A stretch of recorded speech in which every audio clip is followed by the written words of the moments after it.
ചെടികളുടെ വളർച്ചയ്ക്ക് അത്യാവശ്യ ഘടകങ്ങളിൽ ഒന്നാണ് നൈട്രജൻ അല്ലേ.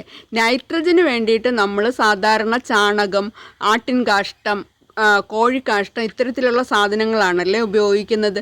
പിന്നെ കടലപ്പിണ്ണാക്കും നല്ലൊരു നൈട്രജൻ വളമാണ്. ഇതെല്ലാം നമ്മൾ വില കൊടുത്ത് വാങ്ങേണ്ടി വരുന്നൊരു സാഹചര്യത്തിൽ നല്ല വില ആണ് ഇതിനെല്ലാം. അപ്പം നമ്മൾ ചെറിയ ചെറിയ അടുക്കള തോട്ടങ്ങളിൽ ഇത്രയും വില കൊടുത്ത് നൈട്രജൻ വളങ്ങൾ വാങ്ങുക എന്ന് പറയുന്നത് നമുക്ക് സാമ്പത്തിക നഷ്ടം ഉണ്ടാക്കുന്നൊരു കാര്യമാണ്.